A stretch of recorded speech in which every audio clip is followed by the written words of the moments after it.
তোমরা জানো গতকালকে ডাক্তারি যারা পড়বে আগামীতে নিটের রেজাল্ট হয়েছে, তাই না? তোমাদের হয়তো দাদা দিদি অনেকের খবর আছে, কারণ অনেকেই পেয়েছে।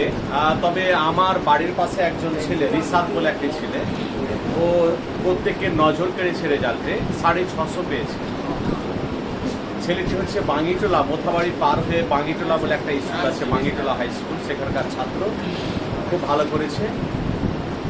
আরও জানাশোনা 565 পেয়েছে, 520 পেয়েছে, 510 পেয়েছে, 5 পেয়েছে।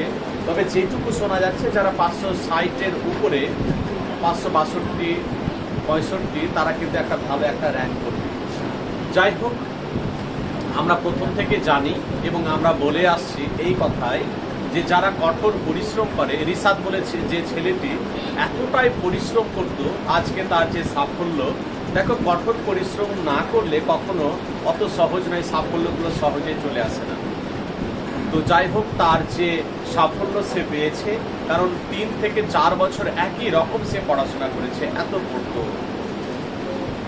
তোমরাও আগামী দিনে প্রত্যেকে যাতে সুপ্রতিষ্ঠিত হও, এটা আমরা চাইছি, এবং সেটা সম্ভব হবে তখনই যদি তোমরা পরিশ্রমটা সঠিক পথে হয়, কঠোর পরিশ্রম করো। দেখো, সারা জীবন কেউ খাটতে পারবে না, একটা বয়স পর্যন্ত তোমরা খাটতে পারবে, তাই না? তো এই যে তোমাদের আগামীতে 3 থেকে 5খানা বা 4খানা বছর, এই বছরগুলো এতটাই গুরুত্বপূর্ণ যে তোমাদের জীবনে কিভাবে কোন দিকে যাবে, কোন দিকে প্রতিষ্ঠিত হতে হবে।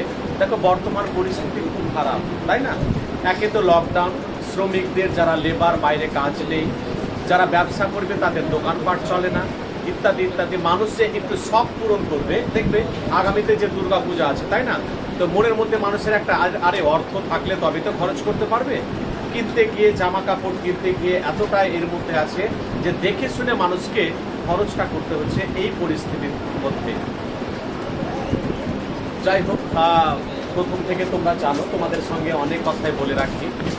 আমার মা অসুস্থ ছিলেন, গত 5 তারিখে হঠাৎ করে আবার শরীর খারাপ হয়ে যায় কলকাতা থেকে, মা মারা গেছেন শেষ পর্যন্ত। মনটা খুবই খারাপ ছিল, 1 সপ্তাহ ক্লাস নিতে আসতে পারিনি।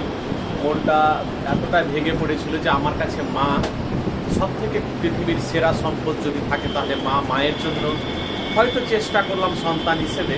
ক্রন্দনরতা জননীর পাশে একটি কবিতা আছে তোমাদের, যে ক্রন্দনরতা জননীর পাশে এখন যদি না থাকি, তাহলে মাকে নিয়ে যে আমরা কবিতা লিখি, গান গাই, মাকে নিয়ে যে ছবি আঁকি, তার কোনো গুরুত্ব নেই। আমরা অনেক সময় এটাই বলবো, দেখো আমার মা চলে গেছে, এটাই মনে হচ্ছে বারবার যে একটা সময় ছিল যখন মাকে নিয়ে মায়ের সঙ্গে বসে কথা বলা, বাড়ির কোন প্রান্তে, ছোট থেকে যতই হোক মা এবং সন্তানের টান এত বেশি, মায়া মমতার জগৎ।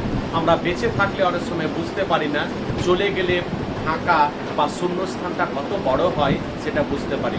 আমি এটাই বলবো যে মা হোক, বাবা হোক, প্রত্যেকের সঙ্গে তোমরা সুসম্পর্ক রাখবে, এমন কিছু অভিমান করবে না বা কথা শুনিয়ে দেবে না যাতে তারা দুঃখ পায়। কারণ বাবা মায়ের আশীর্বাদ বা দোয়া খুব গুরুত্বপূর্ণ আমাদের চলার পথে। আমি অন্ততপক্ষে মাকে হারিয়ে এতটাই খারাপ লাগছে যে আমার জীবনের একটা ধাপই শেষ হয়ে গেছে। অনেকে বোঝালো এটাই, আর আমরাও জেনেছি যে পৃথিবীতে যার জন্ম আছে তার মৃত্যু আছে, যার উন্নতি আছে তার পতন আছে, যার বৃদ্ধি আছে তার ক্ষয় আছে। মনে রাখবে, আমরা এই পৃথিবীতে সারা জীবনের মতো কেউ বেঁচে থাকতে আসেনি। আমিও একদিন চলে যাব, আমাদের মৃত্যু হবে এটা নিশ্চিত। তবে সঠিক পথে যাতে ব্যবহারটা আমরা ভালো রাখি, এটা হচ্ছে গুরুত্বপূর্ণ। আগেকার দিনের মানুষেরা বলতো যে 70 বছর বয়স বা 80 বছর বয়স একটা ভাবা যেত, এই বয়স হয়ে মারা গেল। তাহলে তোমরা বর্তমানে তোমাদের গ্রাম বা চারিপাশটা দেখো তো, এমন এমন ছেলে মারা যাচ্ছে যার বয়স 30 বছর, যার বয়স 40 বছর। মানে প্রত্যেক দিনে মনে হয়েছে একটা ঘটনা ঘটে চলেছে। কি হলো রে, ও মারা গেল, কি হলো, কালকে তো কথা হলো, কালকে তো দেখা হলো, সন্ধ্যেবেলা তো কথা হলো। এইরকম মানুষ পৃথিবী ছেড়ে চলে যাচ্ছে। মনে রাখতে হবে ব্যবহারটাকে, এটা একটা ভালো দিক, ভালো পথ, সৎ পথে চলো ও ব্যবহারটাকে ভালো রাখো। নাহলে পৃথিবী ছেড়ে আমরা কখন এই জীবনটা ফাঁকি দেবে। রূপনারায়ণের কোলে মনে আছে না, যে কখন মৃত্যু কখনো মানুষকে ফাঁকি দেবে না, মনে রাখবে, এটাই সত্য। মৃত্যু আসবে, আমাদের প্রস্তুত থাকতে হবে। তার মানে এই নয় যে মৃত্যুর কথা ভেবে ভেবে আমরা পৃথিবীতে বাঁচা ছেড়ে দেবো। আমাদের বাঁচতে হবে, প্রতিষ্ঠিত হতে হবে, সৎ পথে চলতে হবে, নাহলে পেট চলবে না আমাদের, তাই না? তো যাই হোক, আমার বিশ্বাস তোমরা সৎ পথে এগোবে, কঠোর পরিশ্রম করবে, তবে তো জীবনে সাফল্য পাবে এবং আগামীতে তোমরা করেও দেখাতে পারবে। যাই হোক, আজকে আমি আরেকটি কবিতা, তোমাদের যে উচ্চ মাধ্যমিকের সিলেবাস, শোনা যাচ্ছে যে পরীক্ষা পিছিয়ে যাবে না, সিলেবাসের কাটছাট হবে। সিলেবাসটা যদি কমিয়ে দেওয়া হয় তাহলে কোনগুলো কমিয়ে দেওয়া হলো সেটা অন্ততপক্ষে আমরা স্কুলে আছে খুব তাড়াতাড়ি পেয়ে যাব। তোমাদের বলতে পারবো যে সিলেবাসের এই গল্প বা কবিতা বা নাটকের এই দিকগুলো কমিয়ে দেওয়া হলো, সেটা আমি প্রথমে বলে নেব। আমরা এই পর্যন্ত রূপনারায়ণের কুলে আর আমি দেখি, আর কোন কবিতা হয়েছে? দুটো কবিতা। এই কবিতাগুলো আমরা লকডাউনের মধ্যে একটা ভিডিও পাঠিয়েছিলাম ঠিক, কিন্তু যেখানে ফিডব্যাক হয়নি, তোমরা বুঝতে পেরেছো কি না, কিভাবে গেল, প্রশ্ন উত্তর পর্ব হয়নি, সেই জন্য আমরা নতুনভাবে করে একবারে কমপ্লিট করে এগিয়ে যাচ্ছি। আজকে একটি কবিতা নিচ্ছি, কবিতাটির নাম শিকার। কবি জীবনানন্দ দাশ। দেখো, জীবনানন্দ দাশের কবিতা সম্পর্কে তোমরা মাধ্যমিকে নাও ক্লাস 9-এ পরিচিত হয়েছো। 9-এ জীবনানন্দ দাশের একটি কবিতা পড়েছো, কবিতাটির নাম ছিল আকাশে সাতটি তারা। বিখ্যাত একটা কবিতা ছিল এবং এই কবিতার প্রধান উদ্দেশ্য হলো যে প্রকৃতিকে নিয়ে লেখা। আকাশে সাতটি তারা, ঘাস, সবুজ প্রকৃতি, এই সবুজ প্রকৃতি এবং মানুষের অন্তরাত্মার কথা, মানুষের যন্ত্রণার কথা এই কবির কবিতায় গুরুত্ব পেয়েছে। দুটো কথা, একটা হচ্ছে প্রকৃতি থাকতেই হবে আর মানুষের কথা গুরুত্ব পেতেই হবে, মানুষের যন্ত্রণার কথা গুরুত্ব পেতে হবে। আমাদের যে আজকের আলোচ্য কবিতা তার নাম শিকার। দেখো, আমরা অরণ্যে গেলাম, বনে গেলাম, আমরা অনেক সময় দেখবে বনের মধ্যে একটা গাড়ি এমন পাওয়া যায় যেখানে বাঘ হামলা করতে পারে না, তাই না? যারা শিকারী, যারা শিকার করতে যায়, তাহলে শিকারীর যে কাজটা তাকে শিকার বলা হয়, তাই না? আচ্ছা, একটা মানুষ একটা হরিণকে শিকার করতে পারে তো না? পারে না? পারে। একটা বাঘকে মানুষ শিকার করতে পারে? শিকার করা মানে পোষ মানানো, অনেক সময় আমরা উল্লেখ করে থাকি। তাহলে শিকারীর যে কাজ তাকে বলা হয় শিকার। অরণ্যের একটা বড় সম্পদ তোমরা জানো, যেমন কাঠ, মূল্যবান গাছ থাকে অরণ্যে, বনে গিয়ে তোমরা অনেক সিনেমার মধ্যে দেখেছো, এত ভালো ভালো দৃশ্যগুলো জঙ্গলের মধ্যে থাকে, জঙ্গলের নিয়ে বহু সিনেমা তৈরি হয়। এবং অরণ্যের সব থেকে একটা বড় সম্পদ হচ্ছে হরিণ, মনে রাখবে। আজ থেকে প্রায় 20 বছর আগে বা 30 বছর আগে, তার আগের কথা বলি, হরিণ শিকার নিষিদ্ধ ছিল না। কবি জীবনানন্দ দাশ জন্মগ্রহণ করছেন 1899 সালে এবং মারা যাচ্ছেন 1954 সালে। প্রায় 54 থেকে 50 বছরের জীবন, খুব বেশি জীবন নয়।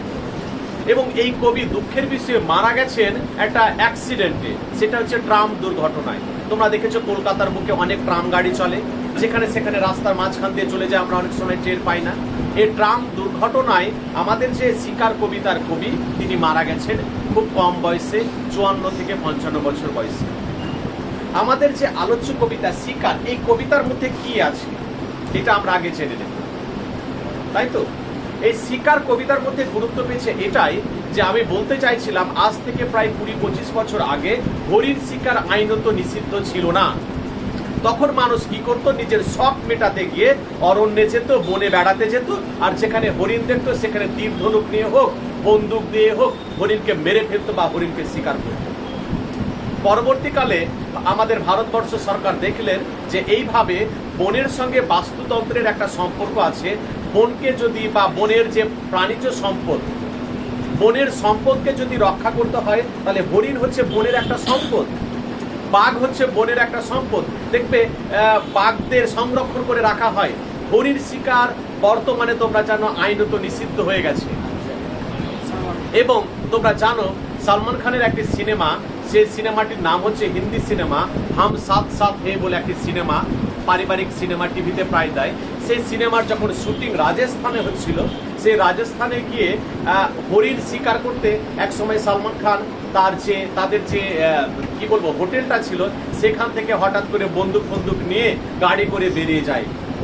এবং সেখান থেকে যেতে যেতে রাস্তার সামনে কিছু হরিণ দেখতে পেয়েছিল, সে হরিণের দিকে ধাওয়া করে এবং বেশ কিছু দূর থেকে 3খানা হরিণকে কিন্তু সালমান খান নিজের বন্দুকের লাইসেন্স ছিল, বন্দুক দিয়ে মেরে ফেলেছিল। তবে হ্যাঁ, বন্দুকের লাইসেন্স আছে বলে এটাই নয় যে হরিণকে সে মারতে পারবে, কারণ হরিণকে মেরে ফেলা, হরিণ শিকার আইনত নিষিদ্ধ হয়ে গেছে। আর একটা কথা এটাই, রাজস্থানের যে অঞ্চলে হরিণ মেরেছিল সেখানকার মানুষজন, সে এলাকার মানুষজন হরিণকে পুজো করে, এতটাই তারা হরিণকে দেবতা বলে গ্রহণ করে, মানে। তাহলে তাদের কাছে এটা একটা সব থেকে বড় একটা দুঃখ ছিল যে এইভাবে আমরা যাকে দেবতার আসনে বসিয়েছি, হরিণকে আমরা পুজো করি আর সে হরিণকে মেরে ফেললো। তখন তারা যোধপুর আদালতে, রাজস্থানে তারা একটা কেস ফাইল করে। সেখান থেকে পরবর্তীকালে তোমরা জানো এখনো সালমানকে মাঝে মধ্যে জেলখানায় যেতে হয়, রাত কাটাতে হয়, এখনো আদালতের চত্বরটা ঘুরতে হয়, এই মাত্র হরিণ শিকার করেছিল বলে। বুঝতে পেরেছ? তাহলে হরিণ শিকার আমরা যেখানে সেখানে হরিণ শিকার বর্তমানে করতে পারি না। আমাদের যে কবিতায়, এই কবিতায় প্রথম অংশের গুরুত্ব পেয়েছে বনের প্রাকৃতিক সৌন্দর্য। আমরা অরণ্যে, ধরে নাও আমরা আদিনা ফরেস্ট আছে, কেউ গেছো বেড়াতে? আদিনা ফরেস্টে অনেক দেখার মতো প্রচুর হরিণ আছে, সেখানে দেখবে এত হরিণ আছে, আমরা নেটের বাইরে থেকে দেখতে পাই, এত হরিণ আছে। আমরা কি জন্য দেখতে যাই আদিনা ফরেস্ট? আমরা বেড়াতে যাই কি জন্য বলো তো? সৌন্দর্য, একদিকে প্রাকৃতিক সৌন্দর্য, গাছপালা, একদিকে পাখিরালয়, প্রচুর পাখি আছে, তাই না? এত সুন্দর মনে হচ্ছে, দেখে মনে হয় যে এত মুক্ত অক্সিজেন বা শুদ্ধ অক্সিজেন যেখানে গেলে পাওয়া যায়, মনে হয় অসুস্থ যদি শরীর থাকে তাহলে শরীরটি কিন্তু ভালো হয়ে যায়। এরকম আদিনা ফরেস্টে গিয়ে বেড়াতে যাবে, এত ভালো একটা জায়গা। এবং হরিণ, যেখানে আমরা হরিণকে দেখলাম, বাদামি বর্ণের হরিণ, কত সুন্দর লাগে দেখো, প্রাকৃতিক সৌন্দর্য, এগুলো উপভোগ করতে যাই আমরা। এবার আমাদের এই কবিতার ক্ষেত্রে গুরুত্ব পেয়েছে প্রাকৃতিক সৌন্দর্য। একদিকে সুন্দর এই প্রাকৃতিক সৌন্দর্য, আবার অন্যদিকে কিছু মানুষ বা নিষ্ঠুর কিছু শিকারীরা কি করেছিল, হরিণকে, দেখো হরিণ হচ্ছে বনের সম্পদ, আমি একটু আগে বললাম। এই হরিণ কি করেছিল সেদিন জঙ্গলের মধ্যে, আমাদের এই কবিতার মধ্যে প্রকাশ পেয়েছে। এই হরিণ কি করেছিল, হরিণ জানে যে বনের মধ্যে যদি আমার কেউ শত্রু থাকে, সে হলো চিতাবাঘ বা চিতাবাঘিনী। মনে রাখবে, হরিণের সব থেকে বড় শত্রু হচ্ছে চিতাবাঘ, চিতাবাঘিনী। সেই জন্য হরিণটি কি করেছিল, এই বন থেকে ওই বন, ধরো ওখানে একটা বাঁশ গাছের বন আছে, একটা সুন্দরী গাছের বন আছে, এই বন থেকে ওই বন সারা রাত হরিণটি ঘোরাঘুরি করেছিল। সে কিন্তু থাকতে পারেনি থেমে, কারণ সে জানতো একটা নির্দিষ্ট জায়গায় যদি আমি আশ্রয় নিই তাহলে যে কোনো সময় চিতাবাঘ বা চিতাবাঘিনী আমার উপর হামলা করবে, আক্রমণ করবে। সেই জন্য সে চারিদিকে সবসময় সারা রাত ঘুরে বেরিয়েছিল। আচ্ছা, কেউ যদি সারা রাত এইভাবে এই বন থেকে ওই বন ছোটাছুটি করে, সে ক্লান্ত হয়ে পড়বে। সারা রাত সেই হরিণটি কিন্তু ঘুমায়নি, ক্লান্ত হয়ে পড়েছিল, ঘুমহীন। তাই সে সকাল যখন হয়েছিল, মনে রাখবে রাতটা আমাদের কাছে সবসময় বিপদের রাত মনে হয়। আমরা দেখবে বাড়িতে কেউ অসুস্থ হলে বা বাড়িতে কোনো দুর্ঘটনা ঘটলে এটাই বলে রাখি যে কোনো রকম রাতটা কাটুক, সকাল হোক, নিশ্চয়ই কিছু একটা দেখা যাবে বা পথ বেরোক। এই হরিণটি সকালের অপেক্ষা করছিল, কখন ভোর হবে, কারণ ভোরের একটা আলো, সূর্যের আলো পড়বে, চারিদিকটা ওই দিক থেকে চিতাবাঘ আসছে না কোন দিক থেকে আসছে দেখতে পাবে। সেই জন্য হরিণটি কি করেছিল, সেখানে একটা জল ছিল, সেই ঠান্ডা জলে, পুকুরের একটা ঠান্ডা জলে, সেখানে নদীর একটা ঠান্ডা জলে সে নেমে পড়েছিল নিজের ক্লান্ত শরীরটাকে একটু সতেজ রাখার জন্য। দেখবে আমরা সারা রাত জেগে অনেক সময় যদি পড়াশোনা করি বা রাতে যদি ঘুম না হয়, তাহলে সকালে উঠে স্নান করলে শরীরটা অনেকটা সময় ফুর্তি লাগে, তাই না? তো হরিণটি কি করেছিল, সেদিন নদীর ঠান্ডা জলে সে নেমে পড়েছিল নিজেকে বাঁচাবার জন্য। এবং সেখান থেকে সে জানতো আমাকে যদি কেউ বনের মধ্যে মেরে ফেলে বা আক্রমণ করে, সেটা হচ্ছে চিতাবাঘ। কিন্তু সে এটা কখনোই জানতো না যে মানুষ আমাকে আক্রমণ করবে, মানুষ আমাকে মেরে ফেলবে। সে বাঘ থেকে রক্ষা পেয়েছিল ঠিকই, কিন্তু একদল নিষ্ঠুর শিকারী তাকে বাইরে থেকে বন্দুক নিয়ে হরিণটিকে মেরে ফেলেছিল। মুহূর্তের মধ্যে নদীর জলটা একবারে লাল টকটকে হয়ে যায়, হরিণটিকে মেরে ফেলেছিল তারা। এই নিষ্ঠুর শিকারীরা বনে বেড়াতে গেল, বনের প্রাকৃতিক সৌন্দর্য, বনের গাছপালা, বনের যে পাখিরালয়, বনের এত সম্পদ, সেটা উপভোগ করতে গেল, কিন্তু শেষ পর্যন্ত আমরা দেখলাম এই নিষ্ঠুর শিকারীরা সেই হরিণটিকে মেরে ফেলল। দেখো, হরিণটির কোনো অপরাধ ছিল বলতো? সে জানতো যে আমি বাঘ আমাকে মেরে ফেলবে, কিন্তু মানুষ যদি মেরে ফেলে, নিষ্ঠুর শিকারীরা যদি মেরে ফেলে, তাহলে সে বাঁচবে কোথায়? একজনের কাছে রেহাই পেল ঠিকই, কিন্তু অন্য মানুষের কাছে তাকে মরতে হলো। সেই মানুষগুলো বা নিষ্ঠুর শিকারীগুলো হরিণটিকে মেরে ফেলে এখানে ক্ষান্ত হয়নি, তারা শেষ পর্যন্ত হরিণের মাংস তারা আবার তৈরি করেছিল, রান্না বান্না আয়োজন করে দিল। একদিকে সিগারেট খাচ্ছে নিষ্ঠুর শিকারীরা, একদিকে সিগারেট, একদিকে এরকম ঘাসের বিছানা, সবুজ ঘাস, আনন্দ ফুর্তি করছে, মস্তি করছে, আর একদিকে মাংস খাচ্ছে, একদিকে সিগারেট খাচ্ছে। এইভাবে তারা আনন্দ ফুর্তি করেছিল। এবং শেষে এই কবিতায় এটাই বলা হয়েছে যে হরিণ হচ্ছে বনের সম্পদ। এইভাবে নিষ্ঠুর শিকারীদের হাতে একটা হরিণকে শেষ পর্যন্ত শিকার হতে হলো, নিষ্ঠুর শিকারীদের হাতে হরিণটিকে শিকার হতে হলো, অর্থাৎ শেষ পর্যন্ত তাকে মেরে ফেলা হলো অন্যায়ভাবে। অথচ হরিণটি ছিল কি? নির্দোষ। এরকম একটা নির্দোষ প্রাণকে মেরে ফেলা হলো। এই নিয়ে আমাদের কবিতাটি শিকার কবিতা। তোমাদের শেষের দিকে শিকার কবিতার উপর একটা ভিডিও আছে, খুব ভালো ভিডিও, সেটা আমি শেষের দিকে কবিতাকে বোঝানোর পর আমি দেখাবো। দেখবে কবিতাটি আরো বুঝতে পারবে, যে কথাগুলো বলা আছে কবিতার মধ্যে, সেই ভিডিওর মাধ্যমে সেই দৃশ্যটা দেখতে পারবে। চলো একটু শুরু করে শিকার কবিতা। আচ্ছা, কে পড়বে বলো?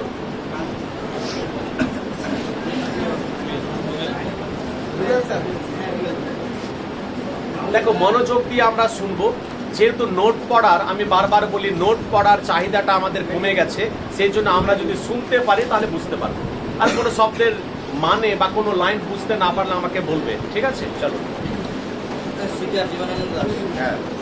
ভোর আকাশের রং ঘাস ফড়িংয়ের দেহের মতো কোমল নীল, চারিদিকে পেয়ারা ও নোনার গাছ টিয়ার পালকের মতো সরু। ঠিক, একটু করে থামাবো। তাহলে কবিতাটি কোন বেলা দিয়ে শুরু হয়েছে? ভোর। আচ্ছা, ভোর দিয়ে কেন শুরু হলো প্রশ্ন হতে পারে। মনে রাখবে, ভোর বেলায় বনের বা অরণ্যের প্রাকৃতিক সৌন্দর্য সব থেকে বেশি শান্ত থাকে, তাই না? দেখবে এখানে যখন আসবে ভোরবেলা, সকালে এত সুন্দর একটা পরিবেশ থাকে, বিশেষ করে অরণ্যে বা বনের প্রাকৃতিক সৌন্দর্য সব থেকে বেশি ফুটে উঠেছে ভোরবেলায়, এবং ভোরের পরিবেশ সব থেকে বেশি শান্ত এবং পবিত্র থাকে। তাই কবি কবিতাটি শুরু করলেন কোন সময় দিয়ে? ভোর। ভোরবেলা কি হয়? আকাশের রং ঘাস ফড়িংয়ের দেহের মতো কোমল নীল। ঘাস ফড়িং দেখেছো? ঘাসে বসে যে ফড়িংগুলো, সে ঘাস ফড়িংয়ের দেহে কোমল নীল। কোমল মানে হালকা। দেখবে সে ফড়িংয়ের দেহের গায়ে হালকা নীল। সেই সময় কি হচ্ছে? আকাশের রংটা কবি দেখতে পাচ্ছেন ঘাস ফড়িংয়ের দেহের মতো হালকা নীল হয়ে আছে। কোথায়? কোথায় দেখতে পাচ্ছেন? বনে। বনে ভোরবেলায় বনের মধ্যে কবি দেখতে পাচ্ছেন আকাশের দিকে তাকিয়ে যে আকাশের রংটা ঘাস ফড়িংয়ের দেহের মতো হালকা নীল হয়ে আছে। চারিদিকে পেয়ারা গাছ, জানো তো? চারিদিকে পেয়ারা, নোনার গাছ, নোনা মানে আতার গাছ, চারিদিকে এতটাই সুন্দর, একবারে চারিধারে সাজানো রয়েছে। টিয়ার পালকের মতো সবুজ। টিয়া পাখি দেখেছো? টিয়া পাখির পালকের কোন বর্ণ হয়? ঠিক একই রকম ভাবে পেয়ারা আর নোনার গাছ সবুজ বর্ণ ধারণ করে একবারে চারিদিকে বনের মধ্যে বিস্তারিত হয়ে আছে, চারিদিকে ছড়িয়ে আছে। তাহলে সৌন্দর্যটা কতটাই ভালো, তাই না? মনে রাখবে, ভোরবেলা কি হচ্ছে? কবি দেখতে পাচ্ছেন, আকাশের দিকে তাকিয়ে দেখলেন যে আকাশের রংটা ঘাস ফড়িংয়ের দেহের মধ্যে একটু হালকা নীল হয়ে আছে। আর চারিদিকে কবি দেখতে পাচ্ছেন কি? টিয়ার পালকের মতো সবুজ। কোন গাছ? পেয়ারা গাছ টিয়ার পালকের মতো সবুজ হয়ে দাঁড়িয়ে রয়েছে। পরে একটি তারা এখনো আকাশে রয়েছে, কারাগার বাসরঘরের সবচেয়ে গোধূলিমতির মেয়েটির মতো। কিংবা মিশরের মানুষই তার বুকের থেকে যে মুখটা আমার নীল মদের গেলাসে রেখেছে। ঠিক, একটি তারা এখনো আকাশে রয়েছে। দেখবে ভোরবেলায় মাঝে মধ্যে একটা তারা দেখা যায়। কবি দেখতে পাচ্ছেন একটি তারা। মনে রাখবে, এই জায়গাটা হচ্ছে কবিতার সব থেকে কঠিন অংশ, অনেকে বুঝতে পারে না, আমি বোঝাবার চেষ্টা করছি। দেখো, কবি ভোরবেলায় দেখতে পাচ্ছেন যে আকাশে কটা তারা রয়েছে? একটি তারা। পাড়াগার বাসর ঘরের সবচেয়ে গোধূলিমতির মেয়েটির মতো। গোধূলি মানে হচ্ছে সন্ধ্যেবেলা। দেখো, পাড়াগা গ্রাম ঘর, পাড়াগা মানে কি? গ্রাম ঘরের বাসর ঘরে, একটা বাসর ঘরে কোন একটা মেয়ের বিয়ে হলো ধরো। মনে রাখবে, দেখো কল্পনাটা কবি কিভাবে করছেন। আকাশের একটি তারাকে কবি কল্পনা করছেন কিভাবে? যে একটা গ্রামে, একটা পাড়া গাঁয়ে একটা মেয়ের বিয়ে হলো, আর মেয়েটি বাসর ঘরে, দেখো বাসর ঘর কথাটা উল্লেখ আছে, বাসর ঘরে মেয়েটির মধ্যে একটা লাজুকতা ভাব নিয়ে মেয়েটি বসে থাকে। কে বসে থাকে? দুজন থাকে না একজন? মেয়েটি থাকে। এবার ধরো সবার মাঝখানে একটা মেয়ে বাসর ঘরে বসে আছে, আর সবাই কিন্তু তার মধ্যে একটা কি ভাব আছে? লাজুকতা ভাব, তাই না? কেন ভাবছে পাতো লাজুকতা ভাব? যে আমার বিয়ে হয়ে গেল বা আমি একটা নতুন জীবনে প্রবেশ করছি, এইরকম একটা লাজুকতা ভাব নিয়ে থাকে, তাই না? সবার মাঝখানে মেয়েটির মধ্যে। তাহলে এই মেয়েটিকে কবি তুলনা করছেন আকাশের তারাটির সঙ্গে। কিভাবে? তারাটি যখন আকাশে আছে ভাবছে যে আর কেউ নেই, আশেপাশে ঘুরে দেখছে কেউ নেই, আমি একা। ঠিক একই রকম ভাবে পাড়াগাঁয়ের বাসর ঘরে মেয়েটি ভাবছে যে আমার বিয়ে হলো, আমি পরবর্তী জীবনে একটা নতুন ধাপে প্রবেশ করছি। আকাশের তারাটির মধ্যে যেমন একটা লাজুকতা ভাব ছিল, নিয়ে ফুটে উঠেছিল, ঠিক পাড়াগাঁয়ের বাসর ঘরের মেয়েটির মধ্যে একটা কি ভাব ছিল? লাজুকতা ভাব ছিল, যে সকলের মাঝে আমি একা, আকাশের মধ্যে আমি একা। দেখো কল্পনাটা কবি কিভাবে করলেন। আকাশের মাঝখানে আমি একা, আর সবার মাঝখানে আমি একা, এই লাজুকতা ভাবের সঙ্গে কবি তুলনা করেছেন। আর পরে আর একটা তুলনা এসেছে কবিতায়। কিংবা মিশরের মানসী মানে কন্যা, মিশরের কন্যাটি কি করেছিল? তার বুকের থেকে মুক্তা নীল মদের গ্লাসে রেখেছিল। তোমরা ভাববে যে নীল মদের গ্লাসে মুক্তা রেখেছিল। দেখো মুক্তা দেখেছো? সাদা বর্ণের হয়, ছোট্ট একটা হয় মুক্ত, তাই না? তো এই মুক্তা নীল মদের গ্লাসে কবি উল্লেখ করেছেন। এই লাইনটি নেওয়া হয়েছে আরব্য রজনী বলে একটি উপন্যাস, সেখান থেকে কবি ধার করে নিয়েছে।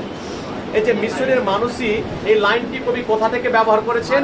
আরব্য রজনী বলে একটি উপন্যাস, সেখান থেকে নিয়েছেন। এর মানে কি? বলছে মিশর দেশের একটি কন্যা কি করেছিল? যে একটি মুক্তা রেখেছিল কোথায়? নীল মদের গ্লাসে। গ্লাসের রংটি কেমন ছিল? আচ্ছা, নীল মদের গ্লাসে একটি মুক্তা রাখলাম।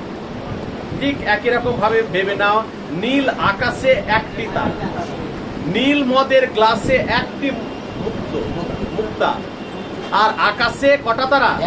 তাহলে নীল মদের গ্লাসকে কবি নীল আকাশের সঙ্গে তুলনা করেছেন, এবং তারাকে কবি তুলনা করেছেন মুক্তার সঙ্গে। বুঝতে পেরেছে সবাই? পরে হাজার হাজার বছর আগে এক রাত তেমনি একটা তারা আকাশে চলছে। এইভাবে কবি কল্পনায় ভেসে গেলেন, যে মনে হচ্ছে হাজার হাজার বছর আগে একটি রাতে এরকমই একটি তারাকে আমি আকাশে ফুটে উঠতে বা প্রকাশ পেতে দেখেছিলাম। হিমের রাতে শরীর রাখবার জন্য দেশালীরা সারা রাত মাঠে আগুন জ্বলছে। হিমের রাতে, হিম মানে কি? ঠান্ডা, শীত। এই ঠান্ডা রাতে শরীর, ওম মানে কি? গরম। এই ঠান্ডা রাতে শরীরটাকে গরম রাখার জন্য দেশওয়ালি কাদের বলা হয়? যারা শহরের বাইরে একেবারে প্রান্তিক মানুষ, যারা জঙ্গলের মধ্যে বসবাস করে, শহর নয় জঙ্গলের মধ্যে আশেপাশে অঞ্চলের মানুষগুলো। এই দেশওয়ালিরা কি করেছিল? সারা রাত মাঠে আগুন জ্বেলেছিল। আচ্ছা, দেশওয়ালি কারা? যারা শহরের বাইরে, যারা জঙ্গলের মধ্যে প্রত্যন্ত অঞ্চলের মানুষ, বা কি বলবো, যে একেবারে প্রান্তিক মানুষ, আদিবাসী মানুষ ধরে নিতে পারো। যে যারা জঙ্গলে, দেখবে জঙ্গলে যে সমস্ত মানুষ বা জঙ্গলের বাড়ির আশেপাশে, জঙ্গলের আশেপাশে বাড়ি থাকে না, সে বাড়ির আশেপাশের মানুষগুলো কি করেছিল? তারা কি শহরের মধ্যে পড়ে না শহরের বাইরে? শহরের বাইরে সে মানুষগুলো কি করেছিল? শীতের রাতে, ঠান্ডা রাতে শরীরটাকে গরম রাখার জন্য তারা আগুন জ্বেলেছে। মোরগ ফুলের মতো লাল আগুন। সে আগুনটাকে কবি তুলনা করছে মোরগ ফুল। মোরগ ফুল যেমন লাল বর্ণের হয়, সে আগুনের বর্ণটা, তারা যে আগুনটা জ্বেলেছিল সে আগুনটা কোন বর্ণের ছিল? লাল বর্ণের। শুকনো অশ্বত্থ পাতা এখনো আগুন। এবং অশ্বত্থ পাতা, যখনই তারা আগুনটা কমে আসছিল, তখন বনের যে অশ্বত্থ পাতা সেগুলোকে দুমড়ে আবার আগুনের মধ্যে ফেলে দিচ্ছিল, যাতে আগুনটা দাও দাও করে জ্বলতে থাকে। সূর্যের আলোয় তার রং কুমকুমের মতো নেয়া। কুমকুম কাকে বলা হয় জানো? সিঁদুর। সিঁদুরের যে রংটা যখন সূর্য উঠলো, দেখো যখন সূর্যের আলো দেখা গেল তখন দেশওয়ালেরা কি জ্বেলেছিল? দেশওয়ালেরা কি জ্বেলেছিল? আগুন। কিসের জন্য? ঠান্ডার ভাব থেকে শরীরকে গরম রাখার জন্য। আচ্ছা, তার যে আগুনটা জ্বললো ভোরবেলায় আর সূর্যের আলো উঠেনি, তখন আগুনটা বেশি দাও দাও করছিল। আচ্ছা, যখনই সূর্যের আলো উঠে গেল, তাহলে আগুনের রংটা সেরকম থাকবে না, ফিকে হয়ে যাবে। ফিকে হয়ে যাবে। সেই জন্য কবি তুলনা করলেন যে সূর্য আলো যখন দেখা দিল, তখন তার আলোটা কুমকুমের মতো নেই, আর সিঁদুরের বর্ণের যে টকটকে রং, সেই টকটকে রঙের মতো আগুনের রংটা আর আঁকলো না। কোন আগুন? যে আগুনটা দেশওয়ালিরা জ্বালিয়েছে। পরে হয়ে গেছে রোগা শালিকের হৃদয়ের বিবর্ণ। শালিক পাখি যেমন রোগা হয়ে যায়, আর রোগা হয়ে তার পাখা টাখা চুল ফুল উঠে গেলে, শালিক পাখির পায়ে ডানা ফানা ছুটে গেলে সে যেমন বিবর্ণ হয়ে যায়, দেখতে খারাপ লাগে, ঠিক একই রকম ভাবে দেশওয়ালেরা যে আগুনটা জ্বেলেছিল সেটা সুন্দর লাগছিল, একবারে মোরগ ফুলের মতো টকটকে, কিন্তু যখন সূর্যের আলো উঠলো সে আগুনটা বর্ণহীন হয়ে গেল, ফিকে হয়ে গেল। এখানে কবি শালিক পাখি রোগা হয়ে গেলে সে যেমন ফিকে বর্ণহীন হয়ে যায়, দেখতে খারাপ লাগে, এই আগুনটাকে কবি তুলনা করেছেন সে বর্ণহীনের সঙ্গে। সকালের আলোয় টলমল শিশিরের চারিদিকে ঘন আকাশ, ময়ূরের সবুজ নীল ডানার মতো ঝিলমিল করছে। ঠিক, সকালের আলোয়, দেখো সকালবেলায় কি হচ্ছে, আলোয়, কিসের আলোয়? সূর্যের আলো। সকালবেলায় শিশির বিন্দু, ভেবে না, সকালবেলা ঘাসের উপর শিশির বিন্দু, চারিদিকে বন ও আকাশ ময়ূরের সবুজ নীল ডানার মতো ঝিলমিল করছে, প্রত্যেকটা শব্দ বোঝার মতো আছে। দেখো, আচ্ছা ময়ূরের ডানা দেখেছো? ময়ূর পাখা দেখেছো? বাড়িতে আছে কারো? দেখবে তোমাদের মনে হয় কি না, তোমরা করেছো কি না, ছোটতে আমরা স্কুলে যেতাম আর ময়ূরের পাখাগুলোকে, ছোট ছোট পাখাগুলোকে একটা কাগজের মধ্যে, বইয়ের মধ্যে ঢুকিয়ে রাখতাম এবং সরষের তেল ফেল দিই। তোমরাও করেছো? এটা তাহলে এখনো চলে? আর চলে না। বসে যা, বসে বসে বসে পড়ো, হ্যাঁ দেখতে পাচ্ছি। তাহলে দেখো তোমরাও করেছো অনেকে না, আমরা জানতাম যে বড় হয় বা ইত্যাদি। ময়ূরের যে ডানা, সে ডানায় দেখবে তোমরা যদি খুব লক্ষ্য করে, আমার বাড়িতে একটা ডানা আছে, লক্ষ্য করে দেখবে যে ময়ূরের ডানায় সবুজ বর্ণ থাকে আবার নীল বর্ণ থাকে। তোমরা দেখেছো কিনা? দেখবে যে জায়গাটা থাকে, যে রংটা সবুজ আর নীল থাকে। কবি এখানে ময়ূরের সবুজ, ময়ূরের ডানায় কোন কোন রং থাকে? সবুজ আর নীল। এই কবি চারিদিকে যে কবি অরণ্য বা বনটাকে দেখতে পাচ্ছেন, তাহলে বনটাকে কবি তুলনা করছে, বনের রং কেমন হয়? তাহলে ময়ূরের সবুজের রঙের সঙ্গে তুলনা করছে ডানার সঙ্গে বনটাকে, আর আকাশের রং কেমন হয়? তাহলে ময়ূরের ডানার নীল রঙের সঙ্গে কবি তুলনা করছেন আকাশকে। তাহলে বনকে তুলনা করছেন সবুজ রঙের সঙ্গে, আর আকাশকে তুলনা করেছেন কার? ময়ূরের ডানা। বোঝা গেল? তাহলে এই অংশ, এই যে প্রথম ভোর থেকে ঝিলমিল করছে, এই পয়েন্ট বানিয়ে দাও, এই অংশের নাম লিখে দাও ভোরের প্রাকৃতিক সৌন্দর্য বা বনের প্রাকৃতিক সৌন্দর্য। আমরা 3টে পয়েন্ট ব্যবহার করবো এই কবিতার ক্ষেত্রে। প্রথম থেকে শুরু করে ঝিলমিল করছে, তবে তোমরা বুঝতে পারবে যে কোন অংশে কোন বর্ণনা এসেছে।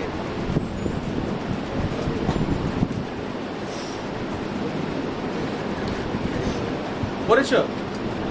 তাহলে ভোর থেকে শুরু করে ঝিলমিল করছে, এই অংশের নাম দিয়ে দাও বনের প্রাকৃতিক সৌন্দর্য।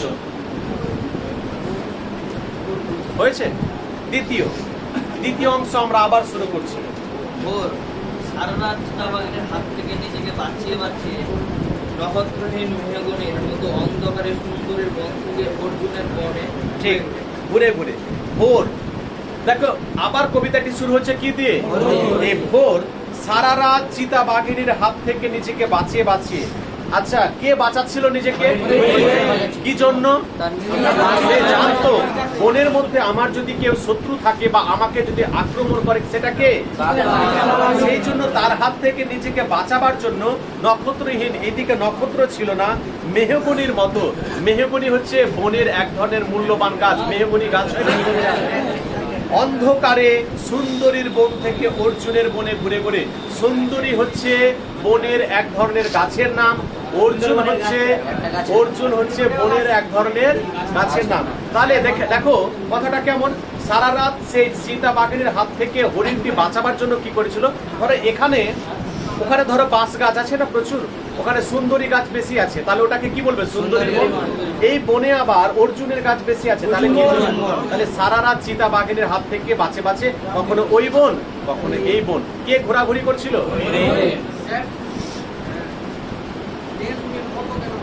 মেহগনি, দেখো মেহগনি হচ্ছে লম্বা লম্বা গাছ, চারিদিক অন্ধকার হয়ে যায়, সে অন্ধকার পরিবেশের সঙ্গে কবি তুলনা করছে গাছ।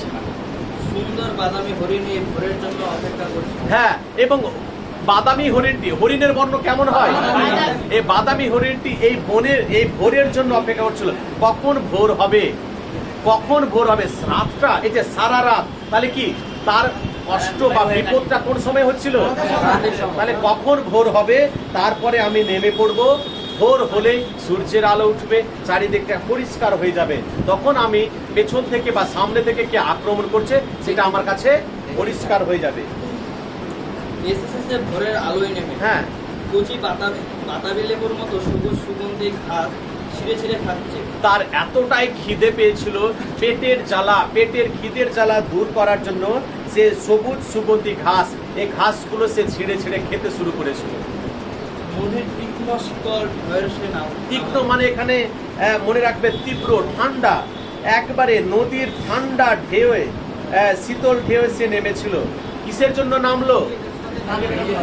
নিজের ক্লান্ত শরীরটাকে, সারা রাত জেগে আছে, ঘুম হয়নি, ক্লান্ত হয়ে পড়েছিল, এই ক্লান্ত শরীরটাকে নদীর ঠান্ডা জলে একটু সতেজ রাখার জন্য বা ফুর্তি দেওয়ার জন্য হরিণটি কিন্তু নেমেছিল। ঘুমহীন ক্লান্ত বিহ্বল শরীরটাকে স্রোতের মতো একটা আবেগ দেওয়ার জন্য। একটু আগে বললাম সে ক্লান্ত ছিল, সে সারা রাত জাগেনি, তাহলে সে ঘুমহীন, এই ঘুমহীন ক্লান্ত শরীরটাকে একটা আবেশ দেওয়ার জন্য, আবেশ মানে ফুর্তি দেওয়ার জন্য বা সতেজ রাখার জন্য হরিণটি কিন্তু নেমে পড়েছিল নদীর ঠান্ডা জলে। দেখো ওখানে একটা ছোট্ট ধরে না একটা নদী আছে, কল্পনা করে না, নেমে গেল, আর কিছু নিষ্ঠুর শিকারী আছে, তাই না? তারপরে অন্ধকারের হিম কুঞ্চিত জরায়ু ছিঁড়ে ভোরের রৌদ্রের মতো। একটা বিস্তীর্ণ উল্লাস পাবার জন্য। দেখো উল্লাস মানে কি? দেখো এই লাইনের মানটা দেখো, অন্ধকারে হিমকুঞ্চিত জরায়ু ছিঁড়ে ভোরের রৌদ্রের মতো। একজন সদ্যজাত শিশু মাতৃগর্ভ থেকে যখন পৃথিবীর আলো দেখে, মনে রাখবে, একজন শিশু যখন মাতৃগর্ভ থেকে এসে কি দেখে? পৃথিবীর আলো দেখে কি হয়? সে আনন্দিত হয় যে পৃথিবীর আলোটা দেখতে পায়, তাই না? ঠিক হ্যাঁ, কাঁদে, কিন্তু পৃথিবীর তো আলো দেখে না। পৃথিবীর আলো দেখে সে যেমন আনন্দিত হয়, পৃথিবীর প্রথম আলো দেখে, ঠিক একই রকম ভাবে হরিণটি কি করেছিল? অন্ধকারের মধ্য থেকে যখন সে রৌদ্রের আলোয় নেমে এসেছিল, সে তখন একটা উল্লাস, আনন্দ পেয়েছিল। এই নীল আকাশের নিচে সূর্যের সোনার বর্ষার মতো জেগে ওঠে। ঠিক, এই নীল আকাশের নিচে, আকাশের রংটা কেমন ছিল? নীল আকাশের নিচে সূর্যের সোনার বর্ষার মতো। বর্ষা বুঝো তো? বর্ষা বললাম, দেখবে যে অন্ধকারের মধ্যে বর্ষাটা ছুটছে, বললাম অন্ধকারের মধ্যে বর্ষাটা ছুটছে, আর সেই সময় যদি সূর্যের আলো তার উপর পড়ে তাহলে একটু চকচকে করবে না, ঝিকমিক করবে না? ঠিক একই রকম ভাবে সুন্দর বাদামি হরিণের যে রং, সে রঙের উপর, বাদামি হরিণটির উপর যখন সূর্যের আলো পড়ছিল তখন সবারই নজর কেড়েছিল। সাহসের সাথে সৌন্দর্য হরিণীর পর হরিণীকে চমক লাগিয়ে দেওয়ার জন্য। তার দুটো গুণ ছিল, একটা সাহস আর একটা সৌন্দর্য। দেখতে এতটাই সুন্দর ছিল, সবাইকে চমক লাগিয়ে দেওয়ার জন্য, অবাক করে দিত, যে সে সবাইকে আকর্ষণ করত। বুঝতে পেরেছ?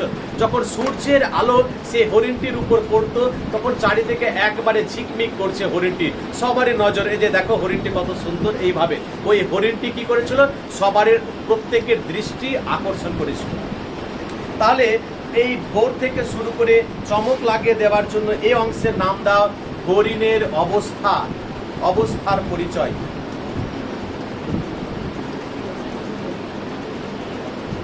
হরিণের অবস্থার পরিচয়। এই কবিতাকে তিনটে, সব থেকে উচ্চ মাধ্যমিকের সব থেকে বড় কবিতা হলো এটা, মনে রাখবে। সব কবিতাগুলো ছোট ছোট, কিন্তু এই কবিতাটি একটু বড়। তাহলে আমরা দুটো অংশ পেলাম। প্রথম অংশে কবি কিসের পরিচয় দিলেন? বনের প্রাকৃতিক সৌন্দর্যের কথা তুলে ধরলেন। পরে কার কথা? হরিণের অবস্থা, হরিণ কোন অবস্থার মধ্য দিয়ে যাচ্ছিল। পরের অংশ একটা অদ্ভুত শব্দ, একটা অদ্ভুত শব্দ, মুহূর্তের মধ্যে একটা অদ্ভুত শব্দ। অদ্ভুত কাকে বলা হয়? হঠাৎ করে, যা আগে কখনো শোনা যায়নি। নদীর জল মচকা ফুলের পাপড়ির মতো লাল। ঠিক, এই জায়গাটা পুরো সিনেমার মধ্যে চলে যায়। টিভি দেখেছো? সিনেমা সিনেমায় দেখবে জঙ্গলের সিনগুলো হয়, দেখেছো? বসে যাও একটু বুঝিয়ে দিই। সিনেমায় ডিটেকটিভ সিনেমা বা কোনো সিনেমাগুলো দেখবে যে তোমাদের একটু দেখবে অনেক রকম এরকম সিনেমা আছে যে জঙ্গলের মধ্যে দিয়ে ঝর্ণা জলের মধ্যে দিয়ে হাঁটছে, হাঁটতে হাঁটতে দেখবে মুহূর্তের মধ্যে একটা গুলির আওয়াজ হলো বা বন্দুকের আওয়াজ হলো, হতে পারে না? আর মুহূর্তের মধ্যে কোনো শিকারী পিছনে করে তাকাচ্ছে, তাকাচ্ছে তো কেউ নেই, ভেসে যাওয়া কল্পনা, তাকাচ্ছে তো কেউ নেই। আবার যখন জলের দিকে নজর পড়লো তখন জলটা দেখলো টকটকে লাল হয়ে গেল, জলটা লাল হয়ে আছে, এর মানে কি বোঝায়? কাউকে খুন করা হয়েছে, মেরে ফেলা হলো। কি এটাই তো? এখানেও কবি একই রকম ভাবে বলেননি যে একজন বন্দুক নিয়ে এলো, হরিণটির দিকে একবারে পুরো দৃষ্টি করেছিল, তাকে এম করে লক্ষ্য করে তাকে গুলি ছুটলো, বলেছে এরকম? বলছে হঠাৎ করে একটা শব্দ হয়ে গেল, তার ক্ষণিকের মধ্যে পেছনে ফিরে তাকিয়ে জলটাকে দেখছে, জলটা কোন বর্ণ হয়ে গেল? টকটকে লাল বর্ণ হয়ে গেল। এর মানে কি? এর মানে কিসের সংকেত? হরিণটিকে খুন করা হয়েছে। পরে আগুন জ্বলল আবার, উষ্ণ লাল হরিণের মাংস তৈরি হয়ে এলো। হ্যাঁ, আগুন জ্বললো আবার। আচ্ছা, আবার কথাটা কেন ব্যবহার করলেন কবি? এই কবিতায় আর একবার আগুন জ্বলার কথা এসেছে। আগুন জ্বললো আবার, এবার আগুন জ্বলার পর কি হলো? উষ্ণ লাল হরিণের মাংসটাকে গরম করে তারা রান্নার জন্য তৈরি করে নিল। কারা? শিকারীরা। হরিণের মাংস। শোনা কথা যে হরিণের মাংস খেতে নাকি খুব সুস্বাদু, খুব টেস্ট, জানো তো? খেয়েছো কেউ? আমি যখন 2005 নাগাদ মাস্টার ডিগ্রি করছিলাম কল্যাণ ইউনিভার্সিটিতে, তখন আমার এক প্রফেসর বলেছিলেন যে একদিন খাওয়ার খুব হলো যে হরিণের মাংস, একটা জায়গায় বেড়াতে গেল, পরে জানা গেল একজন শিকারী ওখানকার লোকজন বলল যে আপনি কি হরিণের মাংস খাবেন? আমাদের ব্যবস্থা আছে। তো তখন বললো হরিণের মাংস নাকি খেতে আরো ভালো লাগে যদি হরিণটিকে মেরে ফেলে 2-3 দিন মাটি চাপা দিয়ে রাখা হয়, বুঝতে পারলে? সে মাংসটা খেতে নাকি আরো টেস্ট হয়। ইলিশ মাছ দেখেছো? ইলিশ মাছ, ইলিশ মাছ দেখবে তুমি, জ্যান্ত ইলিশ মাছ পেয়েছো? আমরা পাই। দেখবে ইলিশ মাছ 4-5 দিন, যতই বেশি দেরি হবে ততই খেতে ভালো লাগে, কিন্তু খারাপ লাগে। পরে নক্ষত্রের নিচে ঘাসের বিছানায় বসে অনেক পুরনো শিশির ভেজা গল্প। এইভাবে তারা নিষ্ঠুর শিকারীরা নীল আকাশের নিচে, এই যে ঘাসের বিছানা, ঘাসের বিছানা হতে পারে না? এই সবুজ ঘাসের বিছানায় তারা কখনো ঘুমিয়ে যাচ্ছে, কখনো বসে পড়ছে, এইভাবে তারা আড্ডায় মেতে গেল, গল্প তুলে তুলে। একদিকে হরিণের মাংস, একদিকে সিগারেটের ধোঁয়া, একদিকে হরিণের মাংস খাচ্ছে, একদিকে আড্ডা ফুর্তি, একদিকে সিগারেট খাচ্ছে। কারা? হ্যাঁ, শিকারীর আগে একটা কথা যোগ করো, নিষ্ঠুর। সিগারেটের ধোঁয়া, টেরিকাটা কয়েকটা মানুষের মাথা। টেরিকাটা মানে হচ্ছে ডোরা কাটা। দেখবে যারা শিকার করতে যায় তারা চুলটাকে একটু বাঁকা করে সিধা করে নেয়, একটা ক্যাপ লাগিয়ে দেয়, টুপি লাগিয়ে দেয়। হ্যাঁ, এই নিষ্ঠুর শিকারীদের কয়েকটা মাথা দেখা গেল। এলোমেলো কয়েকটা বন্দুক আমরা পাশে দেখতে পাচ্ছি, কয়েকটা বন্দুক এলোমেলো ভাবে ছড়িয়ে আছে। মানে বন্দুকটা কাদের ছিল?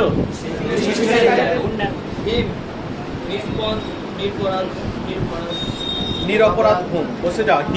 হিম মানে ঠান্ডা। এইভাবে ঠান্ডা রাতে, শীতের সময় নিস্পন্দ, কোনো সারা শব্দ ছিল না, নিরপরাধ। আমি আগে বলেছি হরিণটির কোনো দোষ ছিল না, সে বাইরে এসেছিল, সে একটা কোনো দোষ ছিল বলো তো? নিরপরাধ ছিল না? নিরপরাধ ঘুম মানে মৃত্যু। এইভাবে বনের একটা নির্দোষ প্রাণকে কিছু নিষ্ঠুর শিকারীদের হাতে শেষ পর্যন্ত শেষ হতে, শিকার হয়ে যেতে, তাই না? বুঝতে পেরেছ? চলো একবার দেখে নাও সবাই। শেষ অংশটার নাম দেবে একটা অদ্ভুত শব্দ, আর নিরপরাধ ঘুম এই অংশের নাম দাও, দিয়ে লেখো ওখানে হরিণের শেষ পরিণতি। কবিতাটিকে 3টে অংশে ভাগ করে নাও, বুঝতে সুবিধা হবে। হরিণের শেষ পরিণতি। মচকা এক ধরনের ফুলের নাম, সে ফুলটা একবারে লাল বর্ণের, ফুলের নাম মচকা। মোরগ ফুল যেমন ফুল হয়, ঠিক আছে? হয়ে গেছে?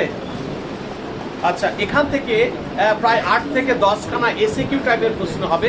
তোমরা প্রশ্নটা লিখে নাও, এক জায়গায় আলোচনা করে ভিডিওটা শেষে দেখিয়ে দেবে। চলো খাতা নাও। কতটা বুঝলে এখানে জানতে পারবে। এসএকিউ লেখো, শিকার এসএকিউ।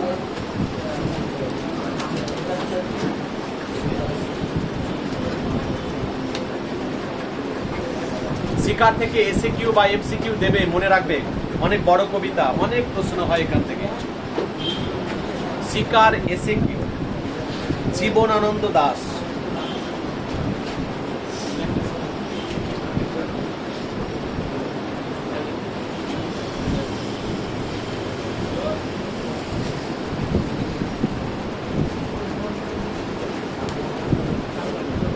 জীবনানন্দ দাস হয়েছে।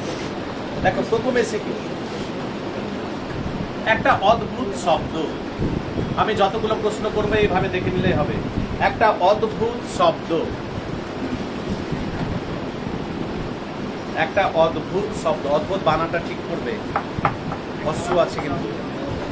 একটা অদ্ভুত শব্দ। হাইফেন দিয়ে প্রশ্ন করো, শব্দটি কিসের? হাইফেন দিয়ে প্রশ্ন করো, শব্দটি কিসের? নিজের হাতের লেখা দুটো লাইন ছেড়ে দাও, উত্তর করতে হবে খাতায়। দুটো লাইনের মধ্যে খেয়াল থাকে। দুই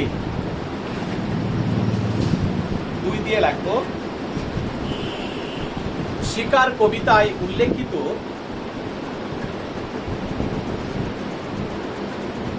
শিকার কবিতায় উল্লেখিত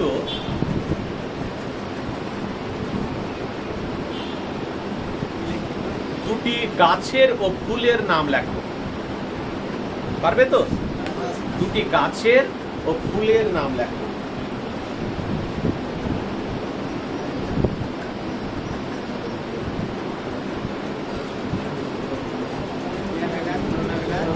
দুটি গাছের ও ফুলের নাম লেখো। পরে প্রশ্ন 3 দিয়ে লেখো।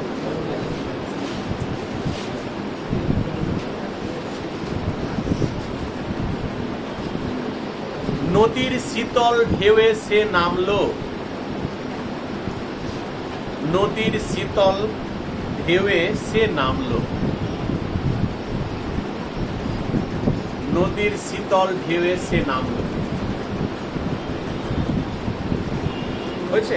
হাইফেন দিয়ে প্রশ্ন করো, সে কে?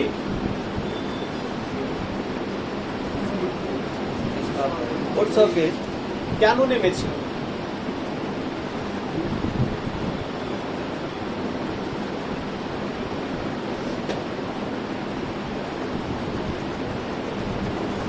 পরের প্রশ্ন,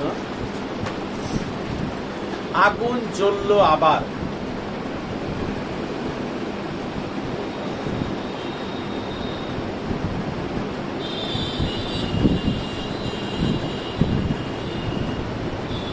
আগুন জ্বললো আবার। প্রশ্ন করো, আবার শব্দটি কবি কেন ব্যবহার করেছেন? আবার শব্দটি কবি কেন ব্যবহার করেছেন?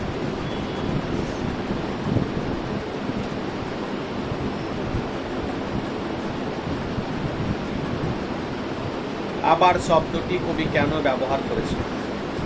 পরের প্রশ্ন,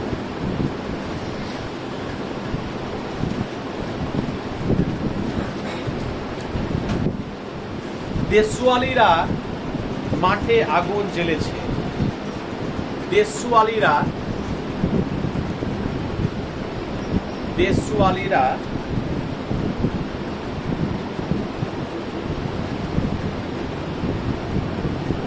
মাঠে আগুন জ্বেলেছে। তোমাদের একটা কথা বলে রাখি, দেশওয়ালি তাদেরকেই বলা হয় যারা শহর থেকে গ্রামের মানুষ, যারা শহর থেকে প্রান্তিক মানুষ। কারা? আচ্ছা বলো। হ্যাঁ, প্রত্যন্ত গ্রামের। যদি বলো শহরের মানুষকে শহরে বলা হবে। আমরা ধরো কোনো কিছু শসা বা কোনো কিছু খাবার গ্রাম থেকে নিয়ে এলাম, অনেকে বলে না যে একবারে দেশের থেকে নিয়ে আসা, মানে কি দেশি, একবারে বলে না দেশি। এটা কি মানে কি শহর থেকে নিয়ে আসা না গ্রাম থেকে? আমরা একবারে প্রত্যন্ত গ্রামের বা প্রান্তিক গ্রামের কথা অর্থে ব্যবহার করি। কি লিখলে ওটা? লেখো, তারা আগুন জ্বেলেছিল কেন? তারা আগুন জ্বেলেছিল কেন?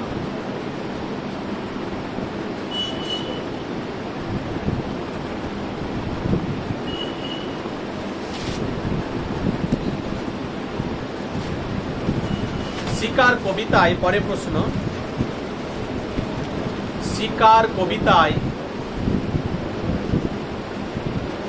বন ও আকাশকে, শিকার কবিতায় বন ও আকাশকে কবি কার সঙ্গে তুলনা করেছেন?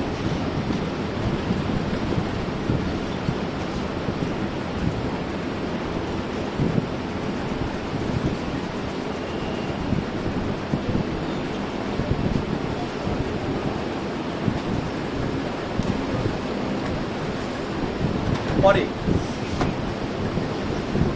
আকাশের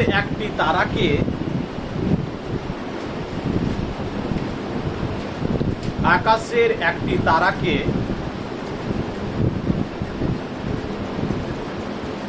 কার কার সঙ্গে তুলনা করা হয়েছে?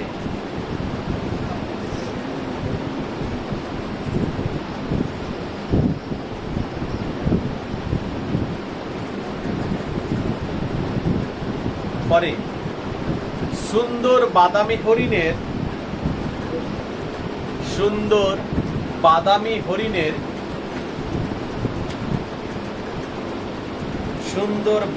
হরিণের দুটি গুণের পরিচয় দাও।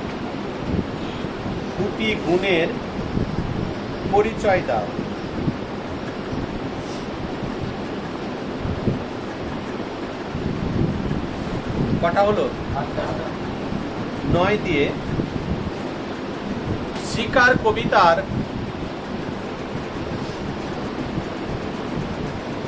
কবি ও কাব্যগ্রন্থের নাম লেখো। শিকার কবিতার কবি ও কাব্যগ্রন্থের নাম লেখো।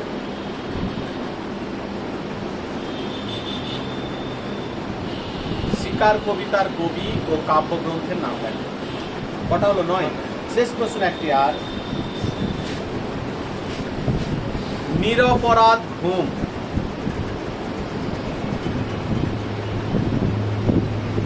নিরপরাধ 9 হস্যি র, বানানটা এইরকম হবে, 9 হস্যি র, নিরপরাধ। নিরপরাধ ঘুম। হাইফেন দিয়ে লেখো ঘুম কথার অর্থ কি?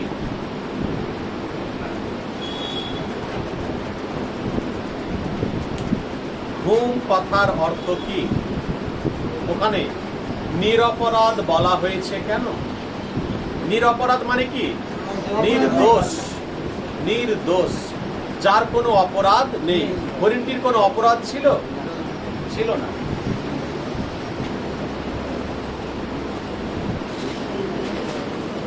হয়েছে? চলো প্রথম প্রশ্ন। পারবে কে পারবে? বলো। শুধু কি এটাই লিখবো? লাইন একটা বাক্য গঠন করো। শব্দটি কিসের প্রশ্ন হয়েছে, লিখবে। এখানে বসে যাও। এখানে বন্দুক থেকে গুলি ছোড়ার শব্দের কথা বলা হয়েছে, এইভাবে লিখবে। দেখো, শুধু লিখবে না যে শব্দটি বন্দুকের বা এরকম লিখবে না, দুটো শব্দ লিখবে না।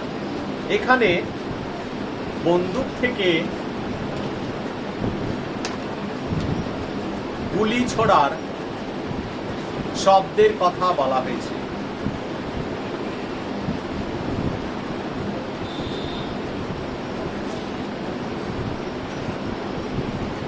এখানে বন্দুক থেকে গুলি ছোড়ার শব্দের কথা বলা হয়েছে। হলো? পরে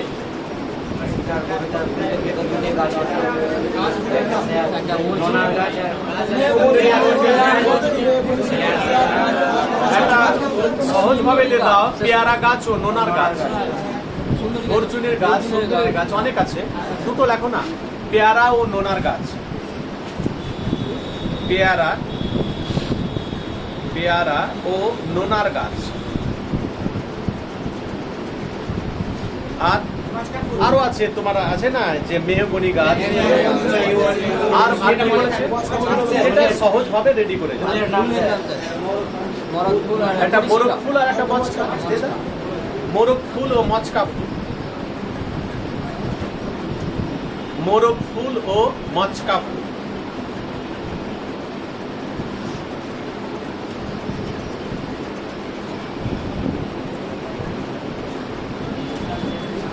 তারপরে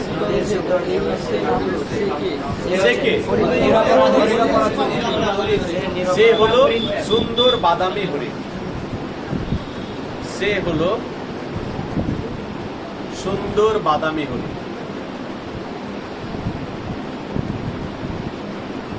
দাঁড়ি আর কি বলেছে?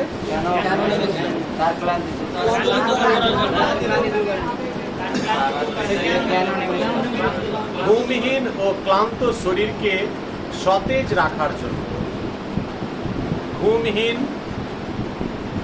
ও ক্লান্ত শরীরকে,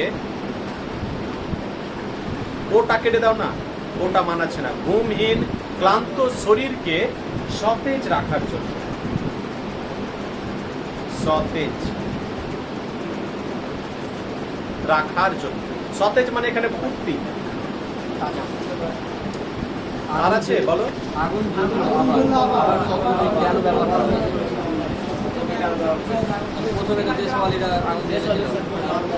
প্রথমে লেখো, প্রথমে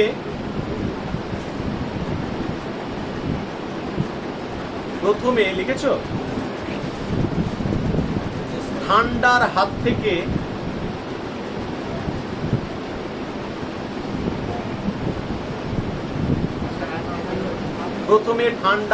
থেকে বাঁচতে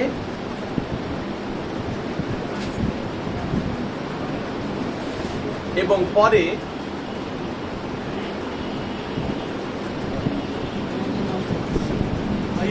হরিণের মাংস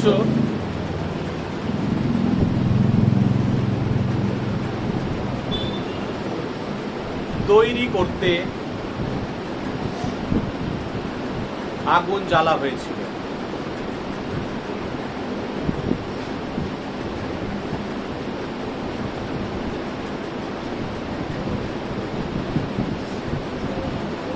পরে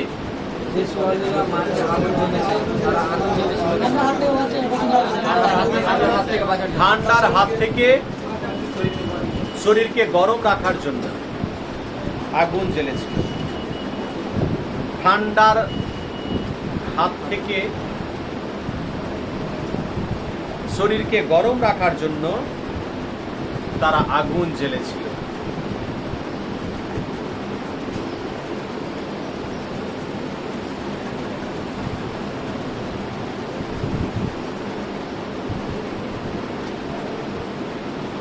আচ্ছা, প্রথমবার আগুন জ্বালার কি প্রয়োজন ছিল? কেন ছিল না? কেন প্রথমবার আগুন জ্বালার প্রয়োজন ছিল, কিন্তু পরের বার মনে রাখবে ফুর্তি করতে, তাই না? আনন্দ ফুর্তি। প্রথমবারটা প্রয়োজন, কিন্তু পরেরটা প্রয়োজন নয়, এটা ফুর্তি করার জন্য। মনে রাখবে, দুবার আগুন জ্বালা এসেছে প্রসঙ্গ, প্রথমবার প্রয়োজনে আর পরের বার ফুর্তি করার জন্য। মনে রাখবে। পরে শিকার কবিতায় বন ও আকাশকে তুমি কার সঙ্গে তুলনা করেছো? হ্যাঁ, বন ও আকাশকে ময়ূরের সবুজ নীল ডানার সঙ্গে তুলনা করা হয়েছে। বন ও আকাশকে ময়ূরের সবুজ নীল ডানার সঙ্গে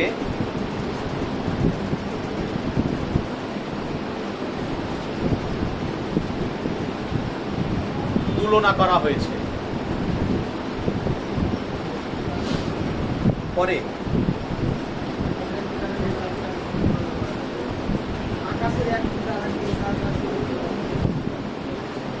হ্যাঁ হ্যাঁ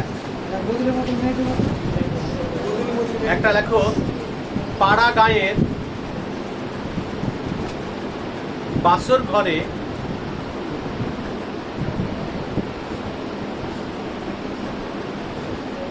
মেয়েটির সঙ্গে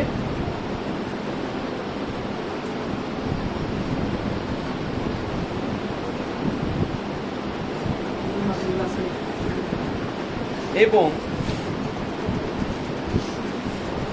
মিশরের কন্যাটির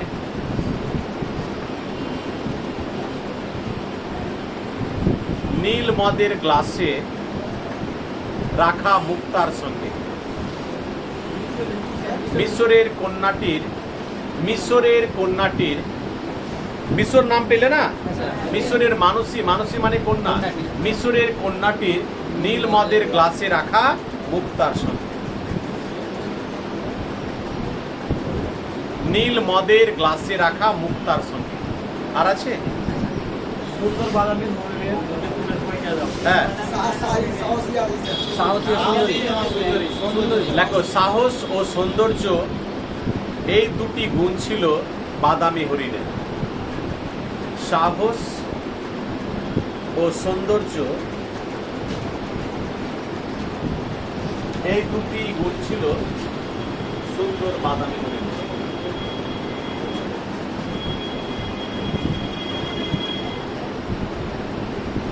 পরে দেখো আমার নিজস্ব অভিজ্ঞতা থেকে বলি, শিকার কবিতার কাব্যগ্রন্থের নাম লিখবে মহাপৃথিবী। আর একটা বলে রাখি, মহাপৃথিবী কাব্যগ্রন্থ এই নামটা লিখবে। আর একটা বলে রাখি তোমাদের, শিকার কবিতার কবি কে বলো তো?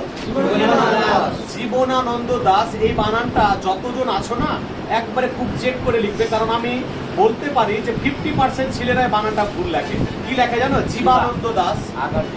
আমি বারবার বলছি এই ভুলটা করো না। জীবনানন্দ দাস। দাস বানানে তালবস্য ব্যবহার করা হয়েছে, দেখো দন্ত স দেবে না। জীবনানন্দ, তোমরা লেখো জীবানন্দ, হয় না বানান। বারবার বলছি ভুল করো। আর আছে? নিরপদ ঘুম কথার অর্থ কি? ঘুম কথার অর্থ কি? ঘুম মানে মৃত্যু। লেখো ঘুম মানে মৃত্যু। তারপরে নিরপদ হ্যাঁ, কারণ বিনা